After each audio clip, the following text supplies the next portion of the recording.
Mo lọ ibì kan nínú ọ̀sẹ̀ tá a wà yìí, ẹnìkan ló mú mi lọ. Ẹni tó mú mi lọ yẹn wá ń fi ilé kan hàn mí. Ó ní olóṣèlú kan ló ní ilé yẹn. Ilé yẹn ti di abandoned property. Kò sẹ́ni tó ń gbé bẹ̀. Wọ́n kàn tì ní. Ilé tá à ń sọ ilé tó tóbi ní o. Ilé tó tóbi ní o. Mo wá gbójú sókè mo ní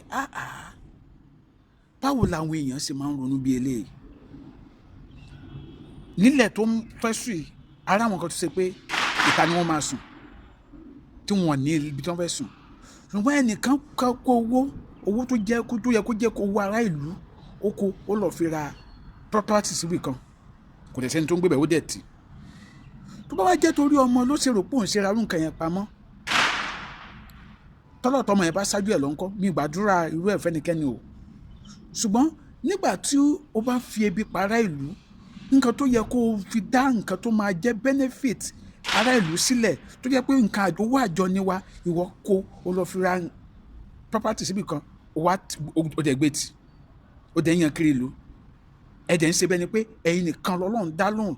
Ẹ ń ṣe bẹ́ẹ̀ ni pé ẹ̀yin nìkan lọ́lọ́run dáadáa. Ẹ dẹ̀ mọ̀ pé ẹ̀yin gan lẹ̀ ń fi ayé ní àwọn kan lára.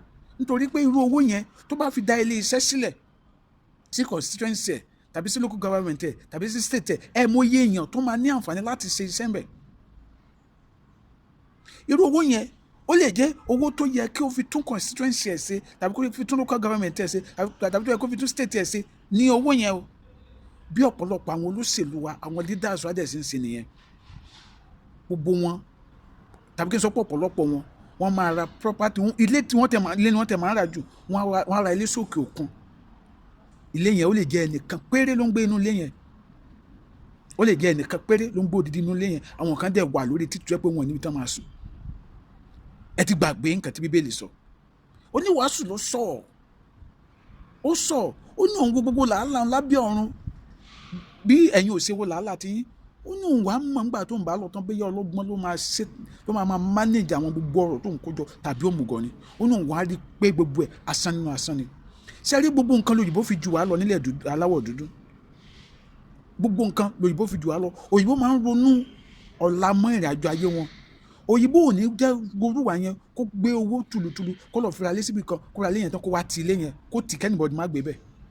Ilé tó jẹ́ nínú àjọ pé ilé yẹn wọ́n ní bí more than 25 rooms nínú ilé kan, MRT ó lè jẹ́ nìkan lè máa fi síbẹ̀ as caretaker. Àwọn kan dẹ̀ ń sùn ta, àwọn kan ń sùn ẹgbẹ́ títì. Àwọn ọmọ ẹlòmíì kan wà tó yẹ pé ọmọ ilé ìwé tó yẹ pé lẹ́yìn ìgbà táwọn òbí ẹ̀ tiraka owó oṣù tán, wọ́n rí owó ilé san fún láti fún owó ilé school, owó ilé tó máa rent school, wọ́n rí san fún. Ká tó wà ní pé irú apartment yẹn nígbà tẹ́ acquire ẹ̀ tán, tó bá tẹ̀ wá wò pé àwọn tó ń sun títì yẹn ẹ jẹ́ kí n ràn wọ́n lọ́wọ́, àníkẹ́ fún wọn kankan yá lò lọ́fẹ̀ẹ́ pé ok instead of tẹ́yìn fi ń sun títì ẹ̀ ṣe kó wá mú rúùmù kan nínú apartment yìí kẹ́fì bò wọ́n láṣìírí ebi ìbá tún dáa.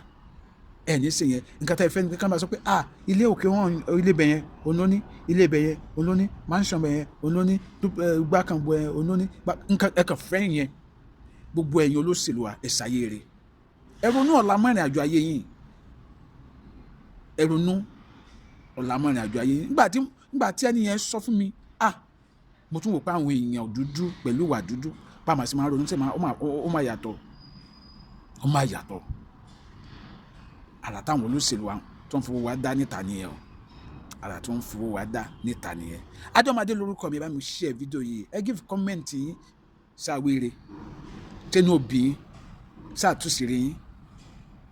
Ẹ dẹ̀ máa gbàdúrà fún wa. Bá ṣe ń túnṣìírí wọn inú wọn ò dùn. Àmọ́ Ọlọ́run ọba a máa dáàbò ẹ̀bùn wa. Ẹ bá mi share fídíò yìí. Ẹ má gbàgbé láti subscribe sí YouTube channel mi Àjọmọdé TV. Ẹ má dẹ̀ gbàgbé láti follow page mi Àjọmọdé backup torí page mi Àjọmọdé tẹ́lẹ̀ ó ní issue, so ẹ jọ̀ọ́ ẹ follow Àjọmọdé backup, ẹ jọ̀ọ́ ẹ follow ẹ mú bẹ̀ yín ni ire ó dàbọ̀.